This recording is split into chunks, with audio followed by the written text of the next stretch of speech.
Bonjour chers internautes de la chaîne Léon Joléo, vous nous suivez République démocratique du Congo, également vous nous suivez dans la diaspora. Merci d'être avec nous. Vous le savez très bien que la situation ne marche pas toujours bien du côté de Rutshuru. Il y a plusieurs villages qui sont sous contrôle des terroristes du M23, notamment Kichanga, Kichanga, Kilolirwe. Donc, beaucoup de villages sont entre les mains des terroristes du M23. Nous invitons en exclusivité professeur Auguste Kahindo Mouessi. Bonjour, professeur. Bonjour. Vous êtes politologue et enseignant à plusieurs universités. Donc ici à l'est de la RDC, vous suivez de près et de loin cette situation de Goma. L'ennemi progresse de jour au jour et voilà que l'ennemi est à une cinquantaine de kilomètres de la ville de Goma. Cela signifie quoi? Bon, cela signifie beaucoup de choses. Ça veut dire que premièrement, la première signification, c'est que l'armée de notre pays n'a pas été en mesure de repousser ces rebelles, puisque si on voit la manière dont ils avaient conquis Bunagana, il y a eu beaucoup de jours passés, on les a laissés de ces côtés-là. Les offensives que l'armée avait essayé de mener, ces offensives-là n'ont pas produit des résultats parce que finalement, c'est toujours l'armée qui a perdu des espaces. Mais aussi, une autre signification, c'est que en fait, la communauté internationale, la communauté sous-régionale, je voudrais dire de manière particulière, n'a pas pesé de son poids pour effectivement arriver à obtenir le retrait des troupes du M23. Comme cela a été dit dans beaucoup de sommets, si nous prenons un peu ce sommet qui avait eu lieu à Luanda, qui avait eu lieu à Nairobi et dernièrement à Bujumbura. Et finalement, tous ces sommets ont demandé de cesser les feux. Ils ont même demandé le retrait des rebelles du M23 jusque dans les collines environnantes qui environnent le Rwanda et le Congo. Mais malheureusement, tout ça n'a pas été fait. Et donc, ça signifie finalement qu'en face de ce sommet, rien n'a changé. Après ce sommet, rien n'a changé. Ouais. Oui, et professeur, vous avez suivi le sommet qui a eu lieu à Bujumbura et jusqu'à présent, nous ne savons pas vraiment le nécessaire de cette réunion. Et vous, personnellement, étant que politologue, comment vous analysez le dialogue de chaque jour, juste pour que la paix revienne ici à l'est du pays? Bon, en fait, normalement, le dialogue fait partie des moyens de résolution de conflits. Bon, mais pour ce qui se passe actuellement, c'est que j'ai l'impression que ce dialogue n'a pas encore été inclusif. Inclusif à ce sens que le président congolais et rwandais ne se sont plus rencontrés. Ils ont fait plusieurs jours sans se rencontrer pour évoquer cette crise, parce que l'avant-dernier sommet qui a eu lieu à Nairobi, le président Félix, si ma mémoire est bonne, y était, je crois, mais c'est plutôt les Rwandais qui n'y étaient pas. Et même à Luanda, le premier sommet là, à Luanda, le président rwandais, ne s'était pas rendu de ce côté-là. Donc c'est dernièrement finalement à Bujumbura. Donc c'est soit l'un qui était absent et l'autre est présent. Donc parmi ces deux présidents. Donc de façon globale, ce que je peux dire, le plus simple. Mais c'est dernièrement qu'ils se sont rencontrés plus ou moins n'est-ce pas, à Bujumbura. Ils étaient présents tous, même si évidemment La presse n'a pas annoncé qu'ils se soient parlé face à face, mais au moins ils se sont retrouvés comme participants à un même sommet. Bon. Et donc, le fait que les deux chefs d'État ne se soient pas rencontrés, le dialogue ne pouvait pas produire des résultats. Autre chose aussi, une faiblesse de ces processus de dialogue, c'est que finalement, on a demandé à ce que les chefs d'État, quand ils se réunissent, ils demandent un cessez-le-feu. On demande aussi le retrait des troupes du M23. Or, les gens du M23 ne sont pas partie prenante à ces dialogues. Donc ils pourraient toujours se soustraire à disant, écoutez, vous nous demandez de reculer, mais nous n'avons signé nulle part que nous devons partir. Et donc ça devient finalement un cercle vicieux parce que quand on dit cesser les feux, c'est comme si c'est le gouvernement congolais qui ne doit plus attaquer, parce que dernièrement dans le sommet de Bujumbura, on a dit, écoutez, le chef d'État burundais va régulièrement faire rapport des violations des conclusions de ce sommet. C'est comme si la RDC n'a plus le droit d'attaquer les rebelles du M23.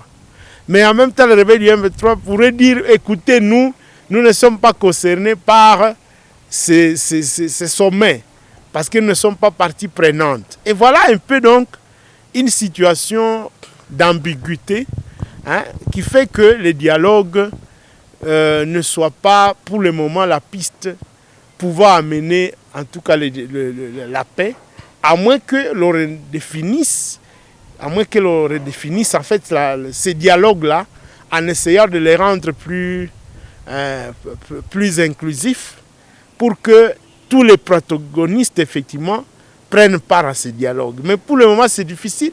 Il en est de même pour les groupes armés locaux. Lorsqu'on a eu le processus de Nairobi 3, les belligérants sont partis là-bas. Certains belligérants, certains groupes armés locaux, ils sont partis là-bas. Mais il y a eu d'autres qui ne sont pas partis. Donc ça veut dire que logiquement, ceux qui ne sont pas partis pourraient se dire, écoutez, nous ne sommes pas concernés. Encore faut-il dire même que pour ceux qui sont partis, évidemment, on a eu l'impression qu'il y a eu un break après Nairobi 3, parce qu'il était convenu qu'il y aurait d'autres réunions qui allaient en fait approfondir ces processus de Nairobi, des réunions qui devraient avoir lieu à Goma, à Bukavu et même à Bunia. Mais ça fait déjà 2 mois, si je n'exagère pas, qu'on n'entend plus parler de ces réunions-là. C'est donc dire qu'on est allé, c'est comme quelqu'un qui est allé, on peut comparer ça à quelqu'un qui est allé faire une étude de prospection à vue de construire une maison. Et une fois après avoir fait la prospection, il s'est retiré pour ne plus revenir. Et quand il reviendra, ce sont les arbres qui auront poussé. Donc on a comme l'impression qu'il n'y a pas un calendrier assez méticulé, n'est-ce pas, qui est suivi pour pouvoir effectivement ramener la paix à l'est de la RDC. Et donc voilà pourquoi effectivement les choses se passent de cette manière. Et il ne faut pas oublier aussi que la force régionale, qui en principe devrait avoir une mission offensive, cette mission-là n'est jamais entrée en œuvre. Alors comment voulez-vous qu'on demande à des rebelles qui sont armés de partir comme un coup de baguette magique, alors que certainement ils ont des revendications qu'ils veulent faire prévaloir, et on leur demande de reculer, mais en même temps, on ne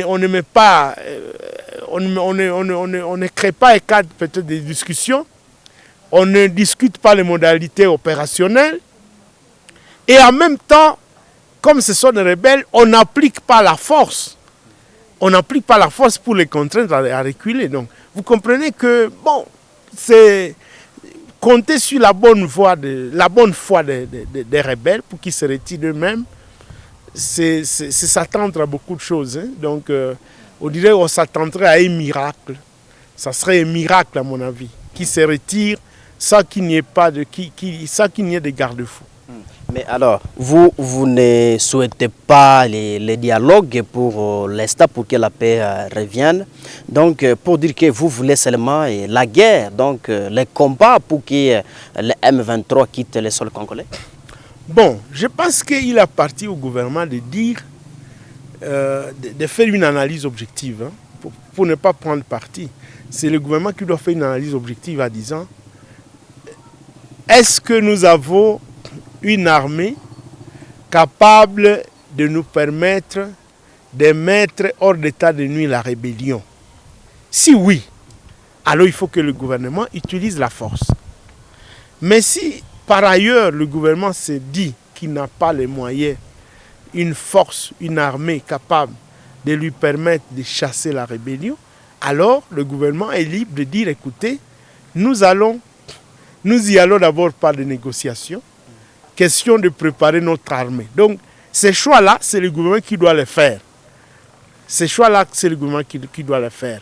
Mais à l'allure où évoluent les choses, parce que d'après certaines estimations, la rébellion occuperait 200 000 km². C'est quand même une grande étendue. Et si le gouvernement avait eu réellement la force militaire, je crois qu'il aurait chassé la rébellion. Mais on n'a pas l'impression que finalement ce gouvernement a les moyens de le faire, à moins que le jour qui vienne ne soit surprenant pour nous, quoi. De toute façon, ce que veut la population, c'est de voir le gouvernement chasser la rébellion et non pas négocier. Mais alors, il faut que le gouvernement mette les moyens pour ça. Oui. Alors, professeur, je rappelle que vous êtes politologue. En tout cas, vous suivez de près et de loin la situation de Goma, donc de l'Est de la RDC. Voilà que la population demande, la population est dans la rue à Goma pour exiger que la force régionale fasse son travail. Comme ils sont en train d'observer, donc il ne faut en tout cas rien sur les champs de bataille. La population veut, il y a bientôt le soulèvement populaire. Qu'est-ce que vous analysez cette situation? Oui, je crois que cette situation est liée au découragement de la population, où je dirais la population n'a plus seulement la patience, parce que finalement elle se dit que la rébellion ne fait que gagner du terrain et qu'il faut faire pression finalement sur la force régionale pour qu'elle elle applique en fait sa mission offensive qui consiste à contrer la rébellion, à pouvoir libérer les territoires congolais. Et c'est à mon avis une demande légitime que le gouvernement doit faire, parce que finalement, il s'est dit, ben, on a tout tenté. Le dernier espoir, c'était la force régionale, mais malheureusement, on la voit circuler à longueur de journée dans la ville de Goma. Ça, pour autant, se rendre sur le terrain. Et donc, je crois que c'est un message très important qui traduit cette marche, cette journée ville morte. C'est un message en direction de la communauté sous-régionale pour que finalement, elle mette... Elle donne les moyens à la force régionale ou les moyens politiques, les moyens financiers pour que finalement la force régionale, qu'elle donne en fait les cutus afin que la force régionale entre en action. Professeur, nous sommes en tout cas à la fin de notre entretien. Avez-vous un message en particulier face en tout cas à ce qui se passe ici à l'Est? Bon, le message particulier, c'est qu'il faut que le gouvernement se prennent en charge, parce que gouverner un État, c'est défendre son territoire. Et donc il faut que le gouvernement fasse tout pour que finalement les territoires soient récupérés. Faute de quoi, alors il faut qu'il négocie. S'il n'est pas en mesure de mettre fin à la guerre par la guerre, hein, en faisant la guerre, alors il faut qu'il négocie. Malheureusement, la négociation n'est pas acceptée par une grande partie de l'opinion. Alors, si le gouvernement écoute son peuple, il faut alors qu'ils mettent les bouchées doubles pour reconquérir ces espaces et éviter surtout de négocier à genoux. Parce que si on négocie à genoux, ça veut dire qu'on négocie alors que 200 km² sont déjà occupés. Les choses auraient dû différer si le gouvernement négociait à partir de Bunagana, quoi. Mais maintenant là, la rébellion a des raisons pour monter les enchères. Et donc, il faut que le gouvernement décide rationnellement de ce qu'il convient de faire. Soit il fait la guerre et il essaye de faire la guerre vraiment contre le M23 et contre le Rwanda. Soit alors il se dit, écoutez, nous ne savons pas reconquérir les espaces, nous négocions avec les Rwandais. Parce que c'est le Rwanda qui est pratiquement le mentor de la rébellion. C'est le Rwanda.